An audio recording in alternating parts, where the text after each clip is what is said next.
Boa tarde, quinto ano A e quinto ano B.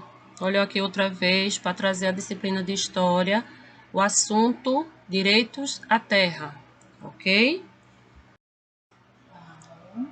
Bom, continuando com a explicação do assunto de ciências sobre a importância das terras indígenas, diz assim: a demarcação de uma terra indígena tem por objetivo garantir o direito indígena à terra.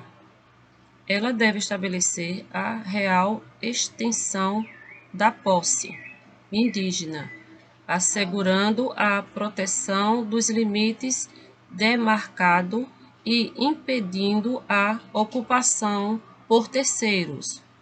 A demarcação das terras indígenas tem benefícios indiretamente à sociedade de forma geral, visto que a garantia é a afetivação dos direitos territoriais dos povos indígenas.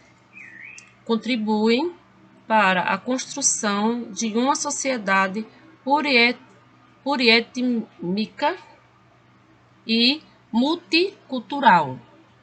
Então, quer dizer que o índio ele tem direito às terras, né? Que os primeiros habitantes do nosso Brasil, certo, foi os índios. Então ele tem direito a uma parte das terras para poder viverem. Eles não podem viverem presos. A cultura dele é diferente da nossa, não é? Foi esse debate que a gente fez em sala também, não foi? Bom, continuando. Nossa Constituição Federal diz que são reconhecidos aos índios sua organização social, costumes, línguas, crenças, tradições e os direitos originários sobre as terras que tradicionalmente ocupam, competindo à União democrá-las, proteger e fazer respeitar todos os seus bens. Quer dizer, a Constituição diz isso, mas não é estabelecido isso, certo? Sempre tem alguém que queira tentar impedir esse direito que os índios têm, certo? Isso é uma explicaçãozinha para que você esteja por dentro e responder a atividade no livro. Bom, continuando com a explicação, certo? Os povos indígenas têm um profundo respeito pela terra.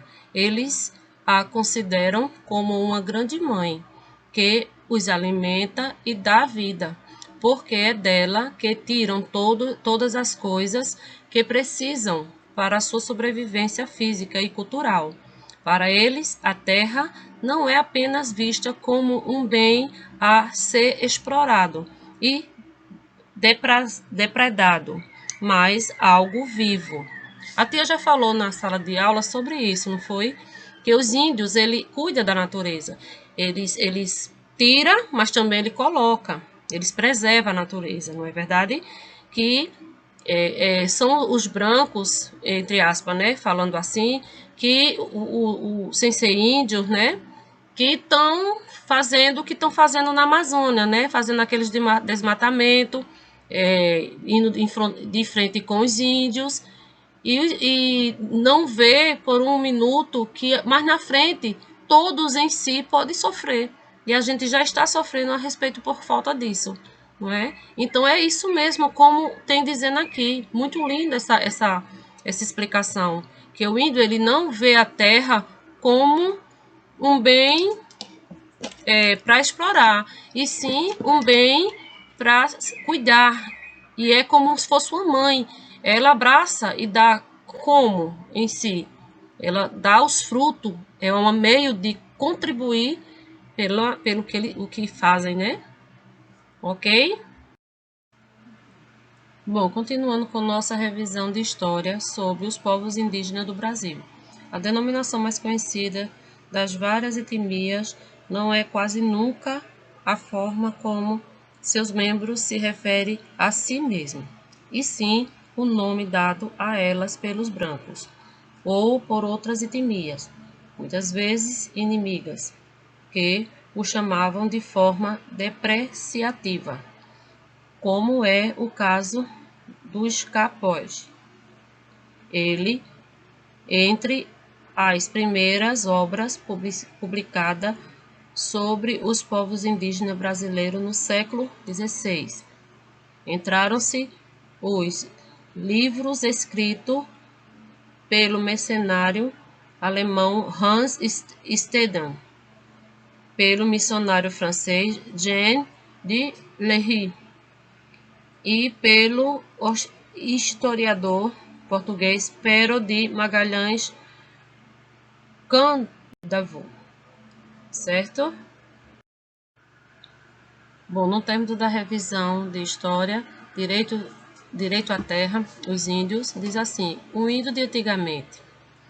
Os indígenas dependiam da natureza para viver. Tudo o que eles precisavam, eles tiravam da natureza.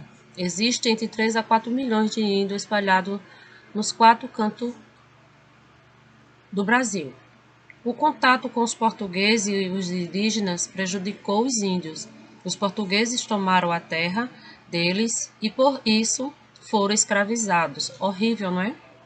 A sociedade indígena na época da chegada dos portugueses e os primeiros contato entre índios e portugueses em 1500 foi de muita estranheza para ambas as partes. As duas culturas eram muito diferentes e pertenciam a mundos completamente distintos.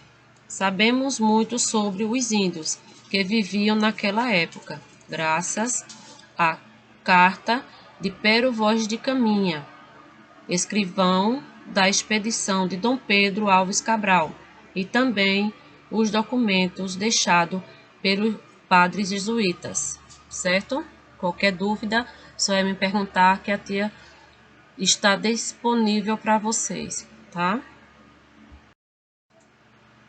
Bom, no final de toda a nossa revisão, certo, de história, seguindo os slides sobre o direito das terras dos índios, vocês irão responder na página 244 a 245, certo?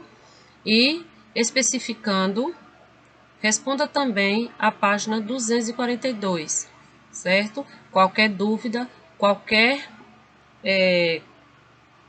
dúvida ou não entendeu alguma coisa, pode me ligar e falar comigo no Zap, tá? Um beijão, um abraço e conto com vocês.